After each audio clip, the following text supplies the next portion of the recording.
Calling all detectives. A man who is colorblind, a $10,000 ruby, and a label on an ink bottle. Those are the exhibits on this page from my casebook. The casebook of Jerry Browning, private detective. Justice, they say, is blind. Maybe that's why a private detective like me, Jerry Browning, has to see twice as well as the average guy. I was in traffic court at the invitation of Judge Woodruff, who was trying to enlist help in a safety drive. He was doing his bit by really cracking down on offenders. Speeding on a school street, $100 fine. Next case. The bailiff called, "Bernard Thompson, arresting officer John McConnell, charged doing 45 in a 25-mile zone, passing a red light." Up front, a little man jumped from his seat. Your Honor, I can explain everything. I couldn't tell that the light was red, and I was on my way to police headquarters. Judge Woodruff leaned forward. Let's have the details, Mr. Thompson. Your Honor, the firm I work for, Jordan and Andre, the jewel importers, had a theft, a valuable ruby stolen. I was hurrying to police headquarters when I passed the light at Front and Grand Streets. You see, I'm colorblind, can't tell green from red. The judge looked severe. Color blindness is a serious handicap, Mr. Thompson. You should not drive a car. How often have you been arrested for this sort of thing? Well, never, Your Honor, and this time only because I was in an unfamiliar part of town. Where I usually drive, I've memorized the position of the lights. Generally, the red is at the top. The judge hesitated, then beckoned to me. I walked up to the bench. What do you think of that story, Browning? Pretty thin. I'd say he was lying. Mr. Browning, the court delegates you to accompany Mr. Thompson to the police and verify his story. If he's lying, I'll throw the book at him.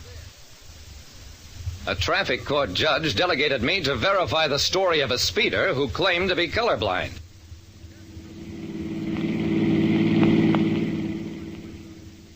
But at police headquarters, Thompson repeated his story about a ruby having been stolen from his employers.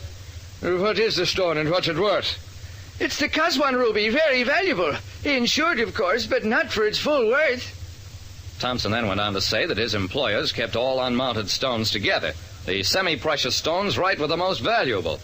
I can't be suspected. I wouldn't be able to pick a ruby out of the heap. Couldn't identify the color, you know. Well, why wouldn't you? That's who told her to. Thompson explained his color blindness, added, I am the bookkeeper, sir. I have no knowledge of jewelry. I asked one question. Mr. Thompson, why wasn't the loss reported by phone to the police instead of sending you all the way to headquarters? Thompson shrugged. I couldn't say. Mr. Jordan, one of the partners, asked me to report it personally, and I do as I'm told. And that was that. I reported back to Judge Woodruff that Thompson had been telling the truth, at least about the theft, then started back for my office. But when I passed the Greylock building where Jordan and Andre had their offices, I couldn't resist stopping off.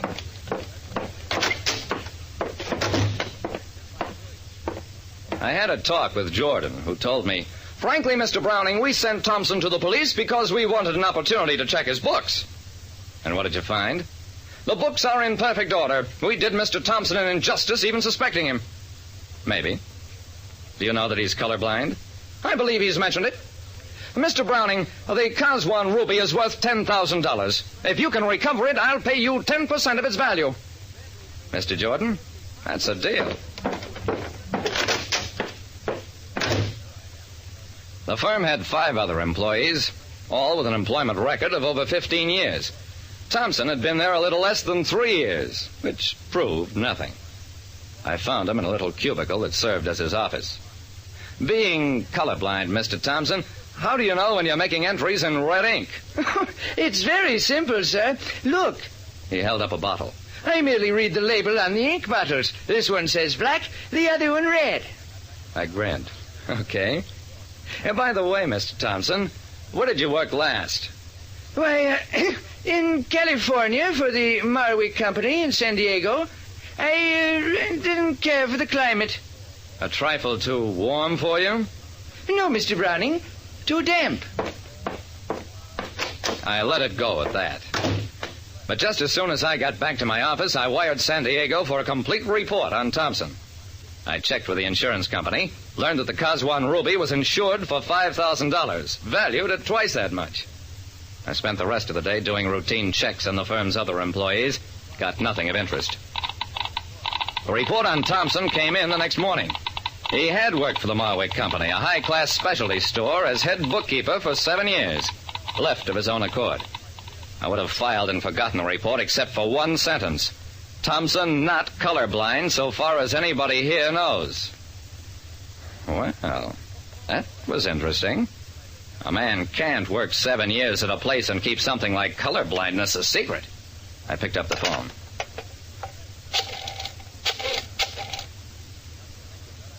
Long distance? I want to place a call to San Diego, California. The Marwick Company. There was one question I wanted answered, and when I got my party... During the time Bernard Thompson worked for you, was there any unexplained theft of money or merchandise? There was? An emerald from your jewelry department? You considered it a shoplifting case. 2 years before he left. Well, thank you very much. You'll hear from me.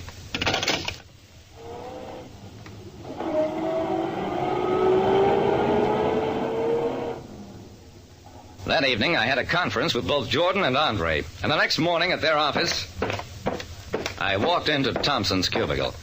He had the books of the firm spread out on his desk and was making entries in them. I glanced over his shoulder, watched the figures being entered in a neat, round hand. Finally, Mr. Thompson, how long will you try to keep pretending you're colorblind? But I'm not pretending, sir, and you can't prove I am. I've proved it already. Last night I shifted the ink in your bottles. The one that's labeled red now has black ink, and the black-labeled bottle has red ink in it. You don't really bother to read the labels. You just go by color, as any person with normal vision does. And since you haven't mixed the colors in your entries, you, Mr. Thompson, are under arrest. That did it, of course. With his color blindness disproved, it didn't take long to get a confession. We recovered the Coswan Ruby from a deposit box he'd rented under a false name. The emerald he'd stolen in California he'd long since sold. He had no part of that money left, since it appeared he had a slightly less than perfect system for beating the horses. I collected my reward, and Thompson got 5 years for stealing the ruby. He'll have to face trial in California when he finishes serving the term here. Like I said, justice may be blind, but sooner or later, it manages to see through a phony. Listen next time to Calling All Detectives. Mystery drama, mystery quiz, and a chance for you to match wits with yours truly, Jerry Browning, Private Detective.